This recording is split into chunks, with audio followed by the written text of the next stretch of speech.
All right, we'll get started in about 2 minutes.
All right, so let's get started.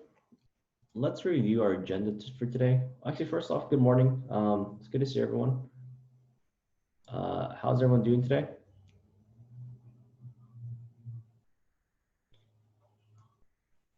Good, I hope. Yeah, it's good. Thank you, Antonio. There's someone waiting. All right, so here's our agenda. We're gonna review the Obama speech real fast. We're gonna look at interactive notebook, and then we're gonna do some notes, and then we're gonna do review our homework for the week. All right, so I change this. It's supposed to be John Kane.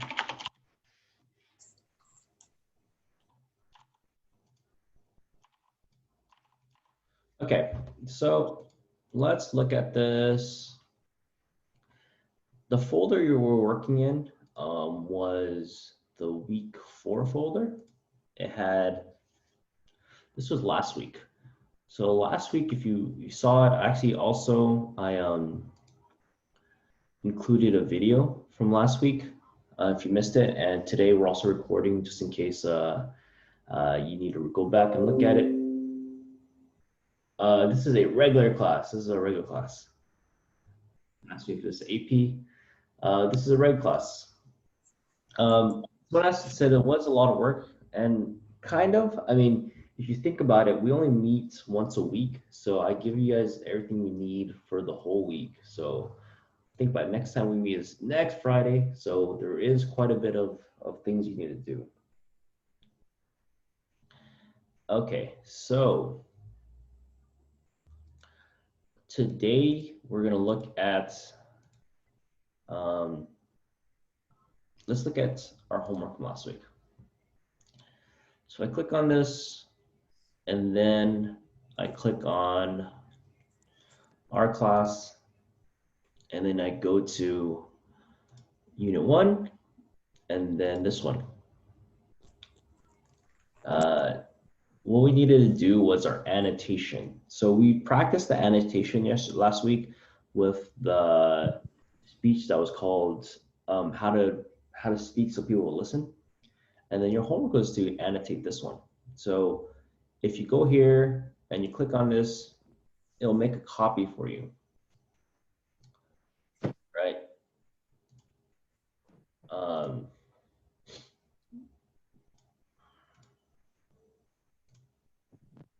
Yeah, I don't want to mess up the original version. So If you haven't done this yet, let's do it together, and then you can submit it. But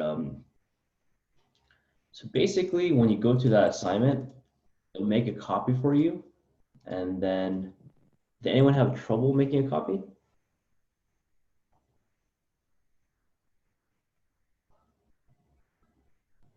So no, okay, good. All right. Yeah, so I'm gonna quickly go through some of this, and then you guys can tell me if you guys saw anything. So this was from the 2004 National Convention, Democratic National Convention. So at the time period, Barack Obama wasn't president. He was a senator. He actually wasn't even thinking about running for president yet. This was a speech that convinced people, wait a minute. That guy right there, that guy speaking, he has so much charisma. He's interesting. We should vote for him. In 2008, that's when Barack Obama ran for president and won. So this is 4 years before he runs for president. I include the YouTube link. You can see how young he is, how young he looks. Yeah. So let's go through this paragraph by paragraph. Tonight is a particular honor for me because let's face it, my presence on this stage is unlikely.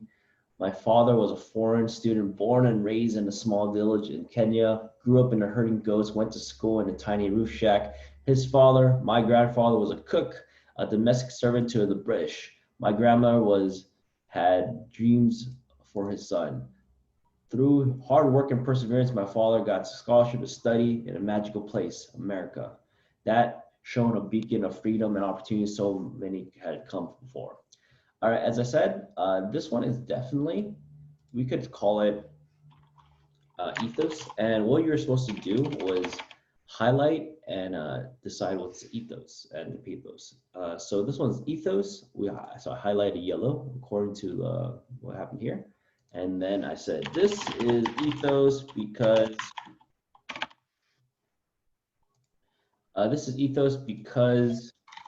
he is explaining where he comes from. He wants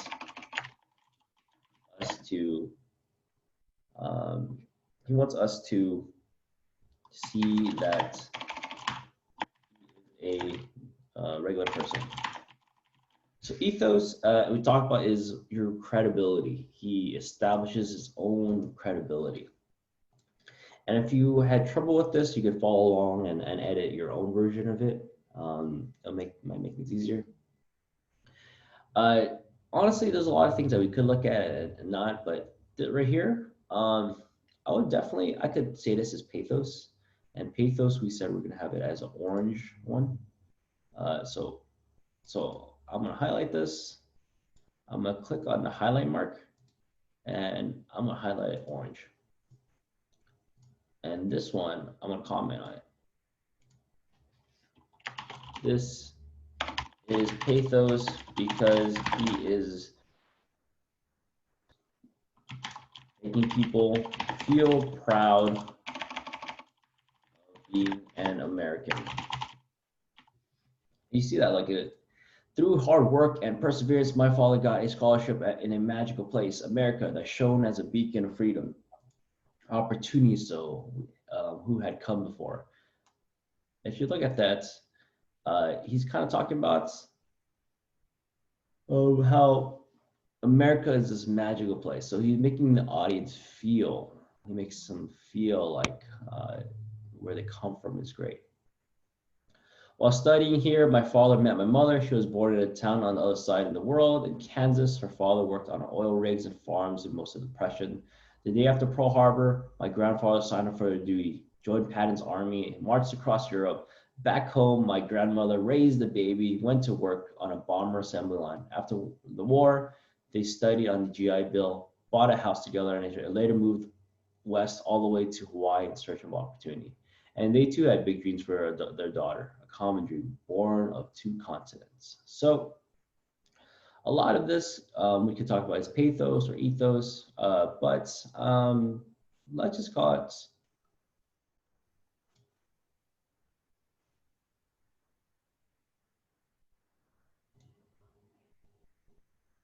annotating Cesar Chavez. No. For you guys, for my AP class, it's Cesar Chavez, and it's a different one. I think for sure I gave you. Let me look at your the folder.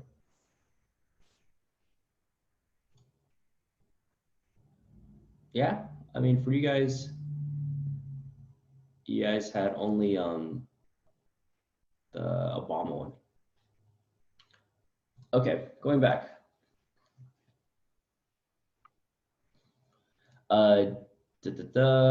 This one I would say is kind of similar to the other one. So let's highlight that. I wouldn't need to highlight the whole thing. You should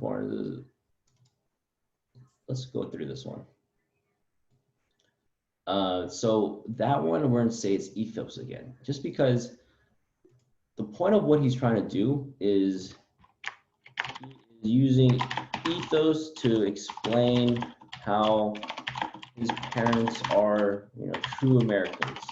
A lot of people question him because his name is Barack Hussein Obama. It doesn't sound like the typical American name. So what he's doing, first off, he's introducing himself to America. People don't know who he is in 2004.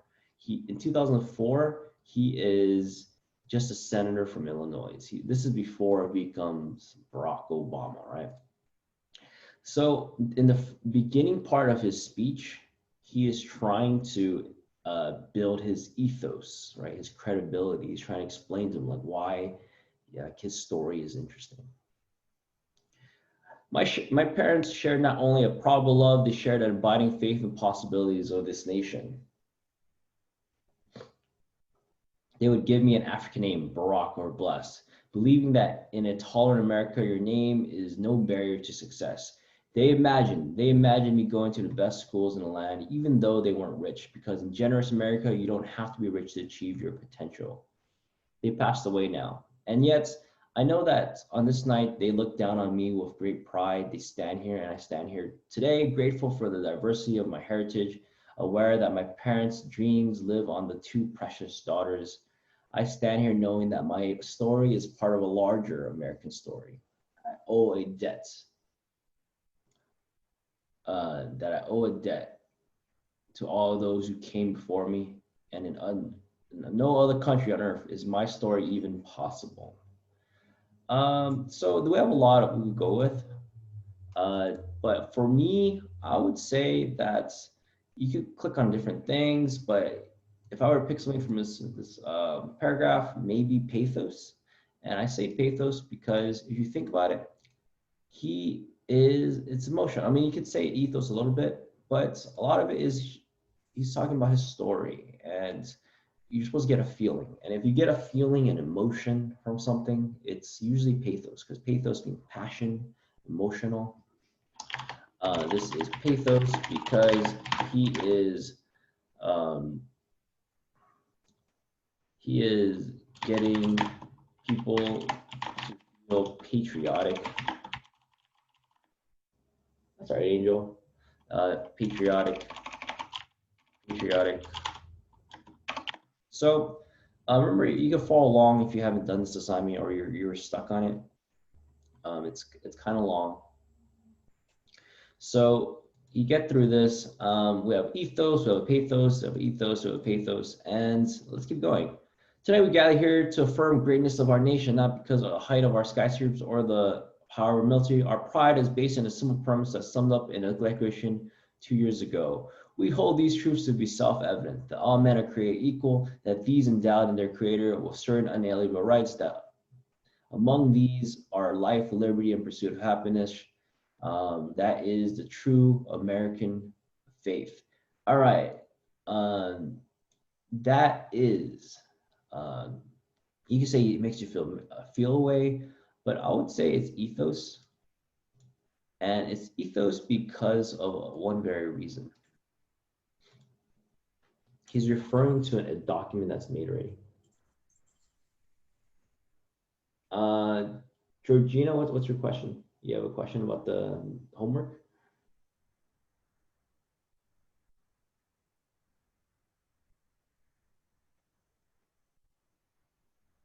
Okay, all right. So once again, this was, I believe, a homework from last week, right? Yada yada. Let's click on this. This is ethos, because he is referring. And if we look back, where does that come from? We hold these truths to be self-evident. Well, it comes from the Declaration of Independence, right? So we're looking at this, and it's ethos because he's referring to someone else who's building his own credibility by showing his knowledge of the Declaration of Independence.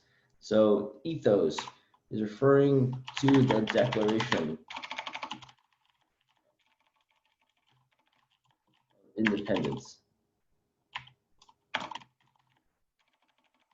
So in this very beginning, he decided to use lots of ethos and lots of pathos. He hasn't used any logos yet. Remember, logos is, and we studied this last week, it is the use. Did someone ask a question? I'm looking for anything blue. What do you want from me? Okay. All right. So definitely in the beginning, he uses a lot of ethos and pathos. Why do we think he does it? Why does he use a lot of ethos and pathos? What's the point of that? Let's go, Erica Videz. Why do you think he starts out with a lot of ethos and pathos in his speech and not use logos? To convince the audience. To what? To convince the audience. To convince the audience? To convince them. But why? Why do you think that's convincing if you use like to build your credibility and to use emotion? Because that way they will feel like he's part of them. Yeah, definitely. So he spends a lot of time. He doesn't get into like, oh yeah. Remember, this is at the Democratic National Convention. We don't even know why he's speaking it. He hasn't explained his purpose. So early on, what he's doing, and he's doing a great job of it, he's explaining where he comes from. And if you watch the speech, which I linked right here, it's powerful. He's explaining where he comes from and what he believes in. All right, so if I go down here, if you missed any of this, I'll include the video recording later. So remember, this is during the presidential election in 2004. This year, in this election, we are called to reaffirm our values and our commitments, to hold them against the hard reality and see how we're measuring up to legacy of our forebearers and promise of future greatness.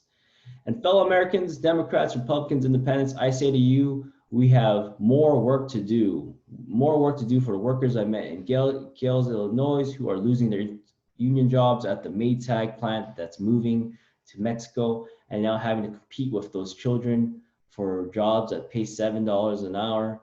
More to do for the father that I met who was losing his job and choking his back tears, wondering how he would pay $4,500 a month for the drugs his son needs without the health benefits that he counted on.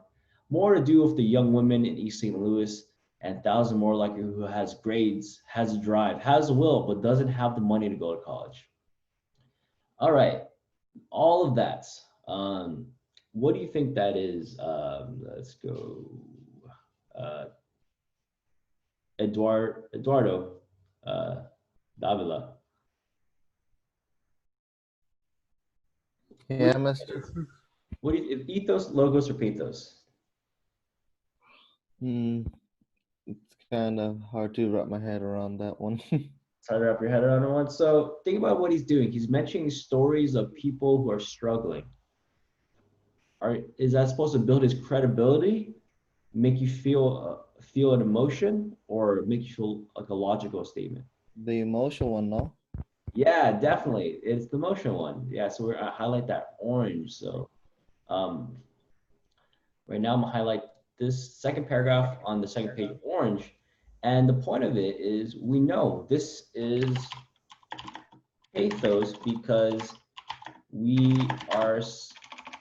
the audience is going to feel a certain way about the speech. Right, so what you needed to do, and if you haven't, I've mentioned this a few times, you can follow along and do this so you can submit it. All right, now don't get me wrong, the people I meet in small towns and big cities and diners and office parks, they don't expect government to solve all the problems. They know they have to work hard to get ahead, and they want to. Go into collar counties around Chicago, and people will tell you that they don't want their tax money wasted by a welfare agency, by the Pentagon. Go into inner cities, folks, and will tell you that government alone can teach our kids to learn. They want their parents to teach them that children can't achieve unless they raise their expectations and turn off the television sets and eradicate the slander that says black youth with a book is acting white. They know these things. So similar to what we had before, more pathos. You're feeling like very hopeful. He is, this is pathos because he is spreading a feeling of hope and self-reliance.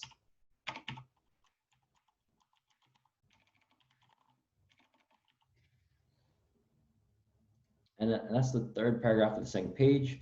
We see he's telling us to go see the people that are thriving, that people that don't necessarily need help from the government, but could use it. People don't expect government to solve all their problems, but they sense deep in their bones that with just a slight change in priorities, we can make sure that every child in America has a decent shot at life and that the doors of opportunity will remain open. Man, that's such a cool line. So same thing. This is pathos because he is making people feel hopeful about opportunity.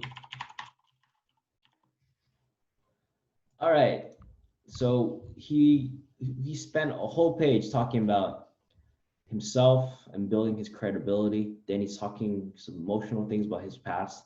Now he's talking about what's happening in America at that time period, which is in 2004. He's saying that there are people who are losing their jobs, but that doesn't mean that people are giving up. He says there's people that are trying hard. He says there's people that just need a little help.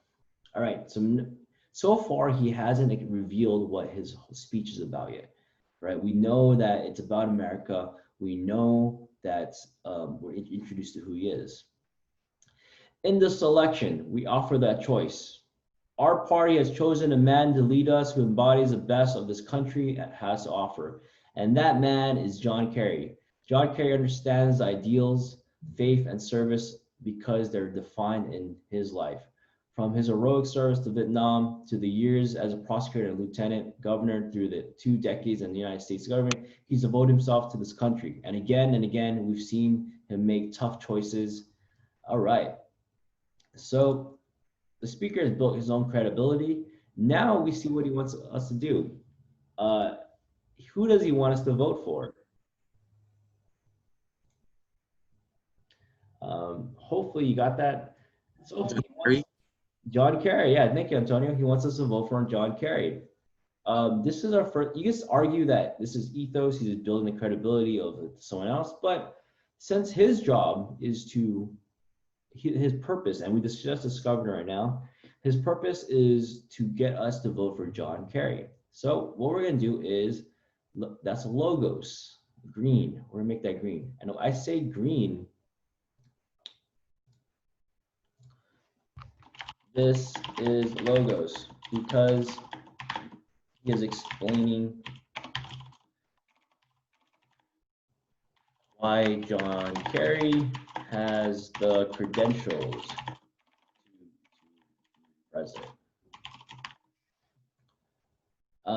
So logos, I say is logic because if you're running for like office and you're saying, look, I deserve to be office, I have 20 years of experience, I fought in the military, I devoted myself to the Senate, those are logical explanations. You're explaining to the people why you are a good choice. And a lot of what that is logos, because he's saying that all the things that John Kerry did. His values and records affirm this. John Kerry believes in America where hard work is rewarded. So instead of offering tax breaks to companies overseas, he offers them to companies creating jobs at home. John Kerry believes in America where all Americans afford the same health coverage politicians in Washington have for themselves. John Kerry believes in independence, energy. We are held hostage to profits of oil companies. John Kerry believes in the Constitution, freedoms that have made our country envy of the world, and he never sacrificed our basic liberties nor our faith. And John Kerry believes in a dangerous world where we must make options, but sometimes never the first option. All right, same thing. You could say it is, you could choose anything right from this paragraph and call it logos. I'll just choose that. This is logos because he goes on to explain why John Kerry is a good choice by showing his beliefs.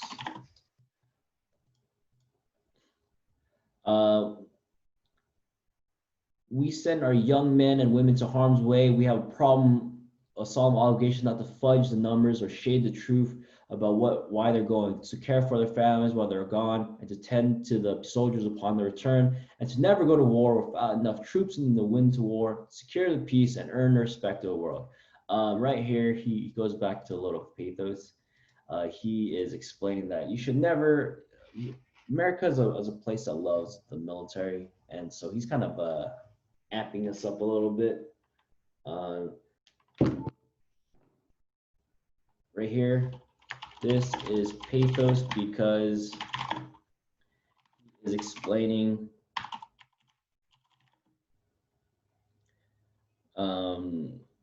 the needs of the American military.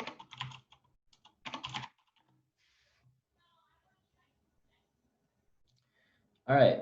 So once again, if you missed any of this, I am recording it, but this was our assignment last week. We were supposed to look at the ethos, logos, and pathos, and we are almost done. Now let me be clear. Let me be clear. We have real enemies in the world. These enemies must be found, they must be pursued, and they must be defeated. John Kerry knows this, and John Kerry, and just as Lieutenant John Kerry did, why can't I highlight this? All right, just as Lieutenant John Kerry did not hesitate to risk his life to protect the men who served with him in Vietnam, President John Kerry will not hesitate one moment to use our military to keep America safe and secure. Let's go. Stephanie, what do you think? Stephanie Mejia, what do you think this is? Ethos, logos, or pathos?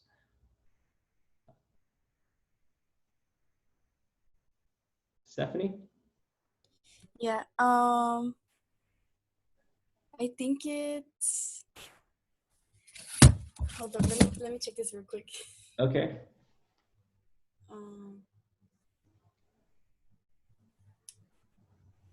I think it's pathos. Okay, why? Why do you think it's pathos? Because it's kind of like, it kind of makes me feel emotional because it's like people risking lives for us. All right, yeah, definitely. So this is pathos because it makes you feel, I guess, emotional and feel gratitude because you're like, oh, he risked his life for us. Yeah, definitely. Gratitude. If you wanted to go for logos, you can too. But yeah, that's definitely, it does make you feel like John Kerry is here to protect you. John Kerry believes in America, and he knows that it's not enough for some of us to prosper for alongside our famous individualism. There's another green in American stock, a belief that we're all connected as one people. If there's a child in Southside who can't read, that matters to me, even if it's not my child. If there's a senior citizen, someone who can't pay for the prescription drugs and having to choose between medicine and rent, then that makes my life poor. And if it makes not my grandparents, if there is an Arab American family being rounded up without benefits of attorney or due process, that threatens my civil liberties too. So That is all pathos. He is explaining. This is pathos because he is explaining in detail how or how people are suffering and how he will care. So he explained how he will care about these people. It is a fundamental belief. It is a fundamental belief. I am my brother's keeper. I am my sister's keeper that makes this government work. It allows us to pursue our individual dreams and yet still come together as one American family. E pluribus unum, one out of many ones. So this right here, it could be emotional, it could be logical, but if you're savvy, you actually know this is ethos. And it's ethos because he's referring to a famous document. Do you guys know where this comes from? I am my brother's keeper. I am my sister's keeper. You guys know what document that comes from?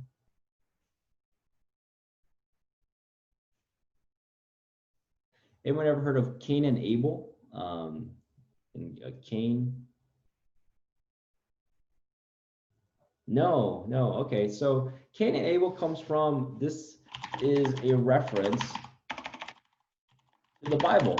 I'm not sure if you guys are religious or not, but we live in a Christian Catholic country. So what Obama is doing, he's referencing something that people know about. So his audience are Christians, and he is supposed to be a Christian. So he's saying, I am not my brother's keeper. And that comes from a story from the Bible of Cain and Abel, and where he's trying to explain, I'm my brother's keeper, whereas it just means I am the protector of my brother. I am responsible for him.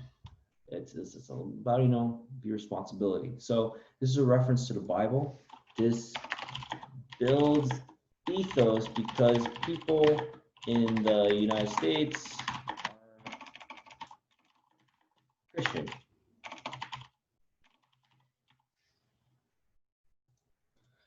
All right, and also this one, E pluribus unum, is Latin. We see that in our money. I don't have a dollar on me, but if you look at your money, like a dollar bill, on the backside it says E pluribus unum, right? So that's just like a tidbit. All right, almost done. Now, even as we speak, there are those who are preparing to divide us, those spin masters and negative ad peddlers who embrace the politics of anything goes. Well, I say to them, there is not a liberal America or conservative America. There's a United States of America. There is not a Black America or a white America or a Latino America or Asian America. There's a United States of America.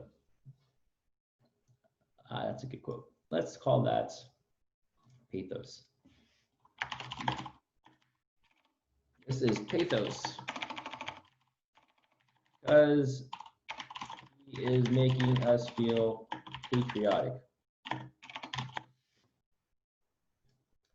The pundits like to slice and dice our country to red states and blue states. Red states for Republicans, blue states for Democrats. But I've got news for them too. We worship an awesome God in the blue states, and we don't like federal agents poking around in our libraries in the red states. We coach Little League in the blue states, and yes, we've got some gay friends in the red states. There are patriots who oppose the war in Iraq, and there are patriots who support the war in Iraq. We are one people, all of us pledging allegiance to the stars and stripes, all of us defending the United States of America. All right. There's a lot to happen there. I'm not going to explain it, but if you wanted to, you could highlight that too. In the end, what is this election about? Do we participate in a politics of citizens, or do we participate in a politics of hope? John Kerry calls on us to hope. John Kerry calls us to hope. I am not talking about blind optimism here, the almost willful ignorance that thinks unemployment will go away if we just don't think about it, or the healthcare crisis will solve itself if we just ignore it. That's not what I'm talking about. I'm talking about something more substantial. It is the hope of slaves sitting around a fire, singing freedom songs, the hope of immigrants setting out for distant shores, the hope of a young naval lieutenant bravely patrolling the Mekong Delta, the hope of a mill worker's son who dares defy the odds, the hope of a skinny kid with a funny name who believes that America has a place for him, the audacity of hope. So he says all those things. Um, that's the name of the speech later on that they give it.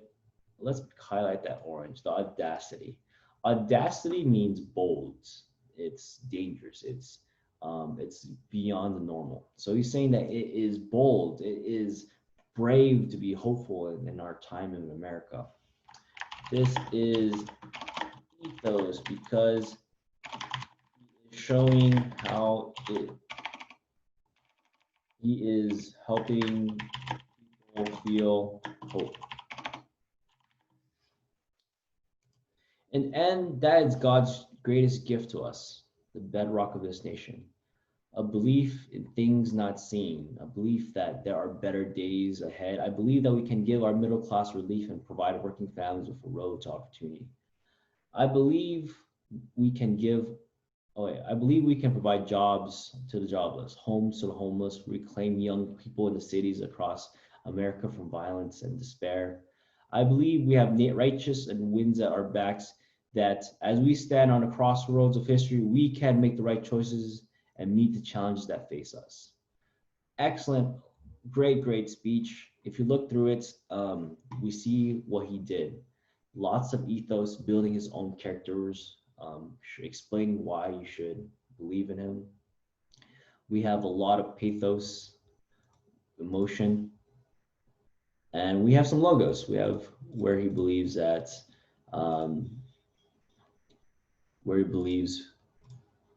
he shows why John Kerry is a good choice. All right, so that was one of the assignments. Another assignment we were supposed to do is a say mean matter. I don't want to go into great detail about this one, but it's the same thing. Actually, also someone asked me, it looks different on mine because I have the teacher version, but after you annotate, you submit, and it will let me grade it. All right, so afterwards, you get a say mean matter. It looks like this. What you're supposed to do right here is type in your name. So if your name is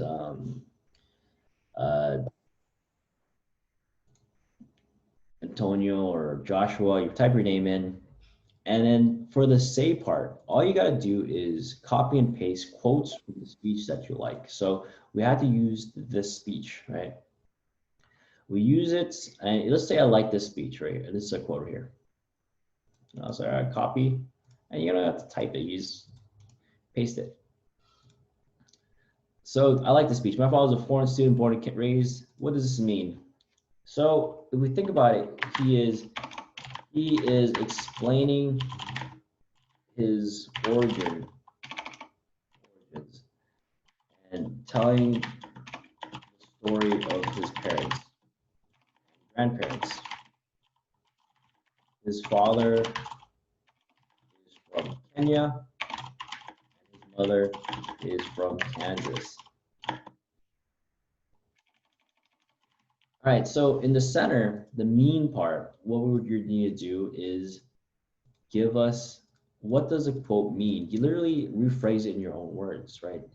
What is he doing? Why does this matter? This matters because Obama is showing the American dream. He is showing people that he comes from parents who struggled and achieved their goals by following their goals, their dreams, right? So what you need to do for the Save Me Matter and what you should have done, and if you haven't, you still turn it in late. I did the heading for you guys. So right here, you need to put your name. So right here, your name would be, there it's my name, Vanessa, right? S. Sebaste. So you put your name, and you do this 5 times. You put 5 quotes.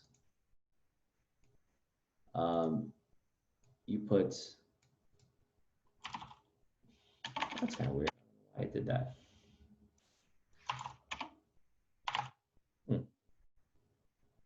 Anyway, you put 5 quotes, you put, explain the quotes, and then you explain why it matters. I'm going to erase this because I don't want to mess with my original version. But that's what the gist of for the Save Me Matter.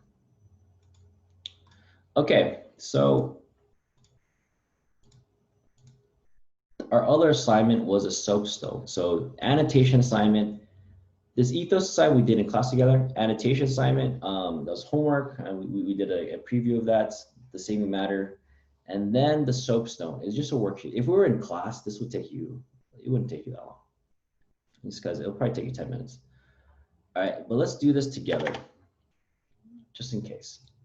All right, who was the speaker of the speech? Oh, the subject. Who was the subject of the speech? Actually, let's start from easy, something easy. Who was the speaker of the speech? Eduardo, who's the speaker?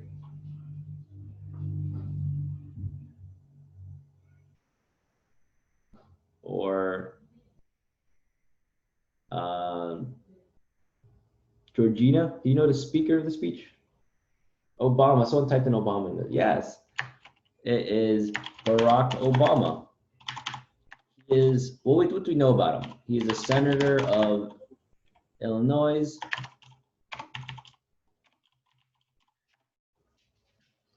He talks about his beginnings to a lot. He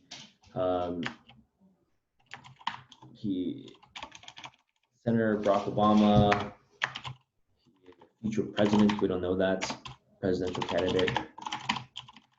At the time period, actually it's not with that. At the time period, what we know is he's Barack Obama, senator from Illinois. The subject of the speech is, I mean, it's generally he is talking about hope and his beginnings. The main topic is discussing, let me make this bigger for you guys so you see it.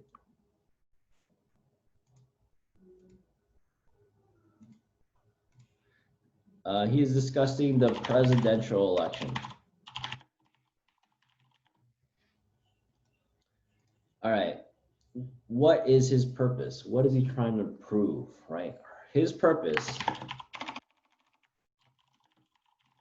is to get people to elect or vote for John Kerry, right? We don't find that out. If you look at our copy, he doesn't really mention that till towards the end of the speech, but we know that's his goal. Like, we don't know his goal. He spends a whole page, 2 pages talking about his past and hope and pathos and stuff like that. But then we know his job is to get people to elect to vote for John Kerry. His audience is the people of America, the Democrats. What's the occasion?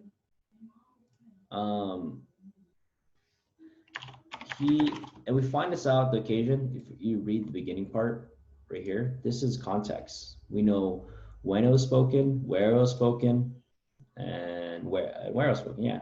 So if you look at it, he is speaking at the Democratic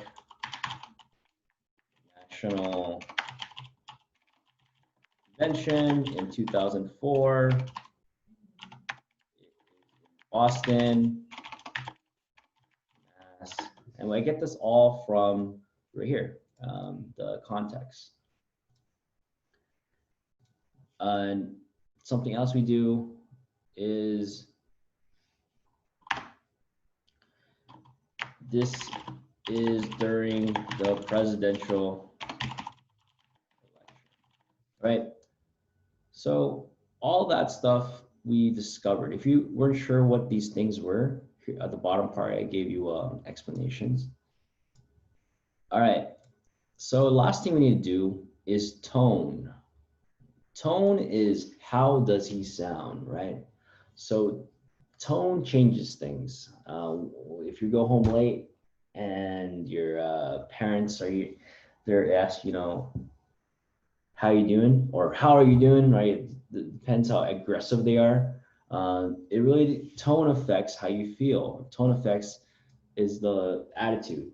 Someone says confident, he's very confident tone.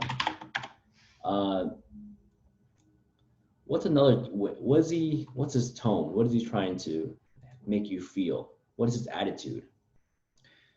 You could say he's confident, he is inspiring, he is hopeful. Those are definitely main tones of his speech. Confidence, thank you, Stephanie, for mentioning that. Inspiring and hopeful, right? Confident, inspiring, and hopeful. So that's generally what we did. I'm gonna leave this open for like another second. All right, so soapstones. Soapstone stands for subject, occasion, audience, purpose, speaker, and tone. The goal of this is to make our analysis easier. So our subject is, he's talking about hope and the presidential election.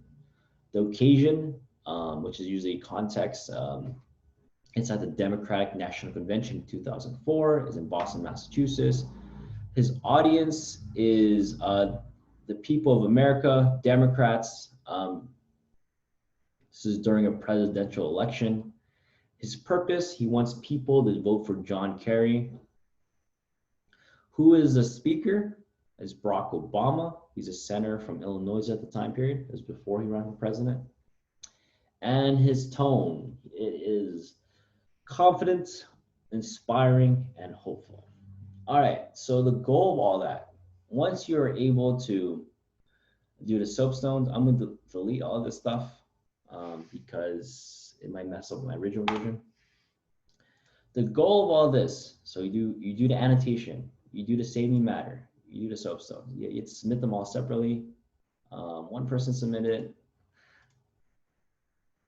is to get to this part, the rhetorical discussion number 1. All right, so if you wrote one paragraph, you have to go back and add another paragraph. The point of this is, number 1, the first paragraph, summarize the argument. So what is the argument being made? And then if you want to go back, edit it, I suggest you do. So think about our soapstones. What was his purpose? His purpose was to convince people to vote for John Kerry, right? He says that. He votes for, and what are the reasons he gives? The second paragraph I want you to write about is, how does he build his argument? So he builds his argument by using a lot of ethos, logos, and pathos. In the beginning of the speech, he builds his own credibility by explaining where he comes from and explaining the state of America. And then after he does that, he's able to explain why John Kerry is a good president. We see right here, John Kerry understands ideals. He explains John Kerry believes in America. So there's 2 things. First paragraph, summarize what his argument is. And second thing is, how does he build his argument? How does he make his argument? Any questions about the homework from last week?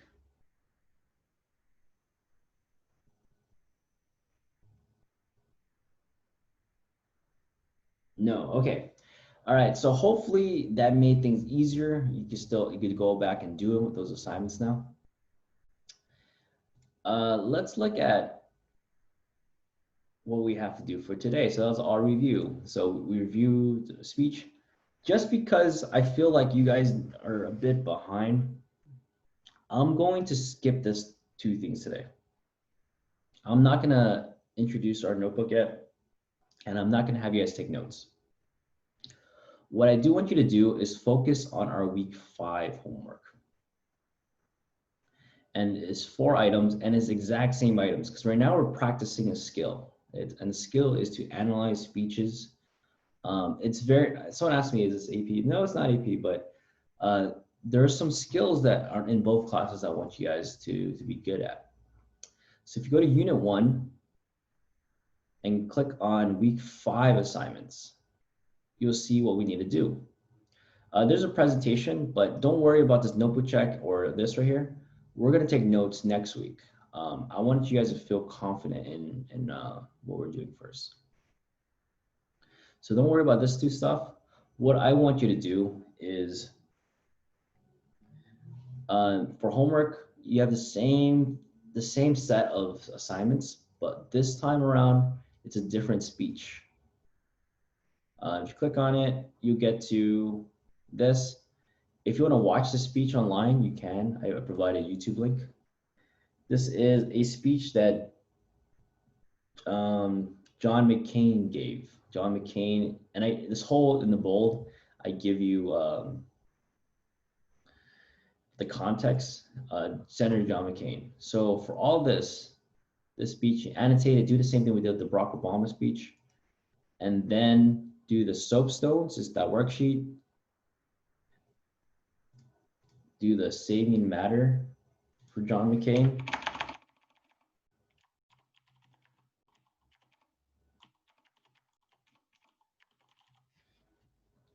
And then do the paragraph.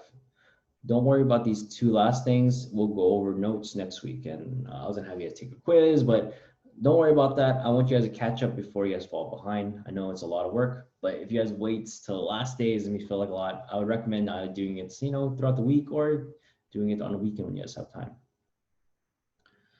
All right, so this is our assignments for this week. John McCain's speech. Do the exact same thing we did with the Obama speech for all of these assignments. All right, just because so many people are missing their assignments, I'm going to let you guys go early today. I want you guys to go and do the assignments that we did right now. Either catch up or move or get ahead. Do we have any questions? You guys are confused by anything?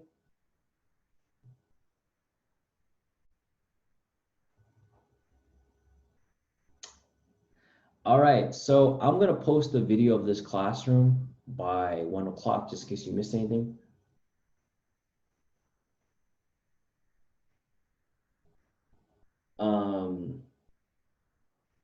Okay, so someone asked me about how to submit work. I don't know how it looks for you guys, but when you click on the assignment, let's say this is something we did in class. Like you click on it, you download it. There should be a button that says submit. So submissions. Eduardo, can I get your help here? What happened, mister? All right, so someone asked me, how do you submit assignments on Schoology? For you, how do you do it? For me, when I go to the my document, it usually says submit on the top, and then it Really? says edit on the side. Okay, yeah. I think it should look like this for you guys too, but you should see something that says submit. I think Antonio, you see it too, right? There's usually something that says submit. Yes, mister. Okay, so Joseph, I hope you are able to figure that out. Usually on the assignments, there's a button that says submit. Does that make sense, Joseph?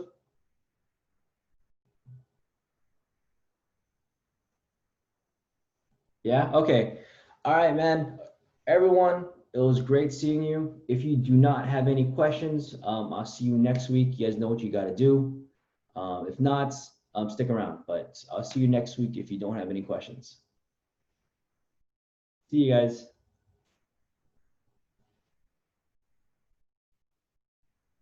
Bye, mister. See ya.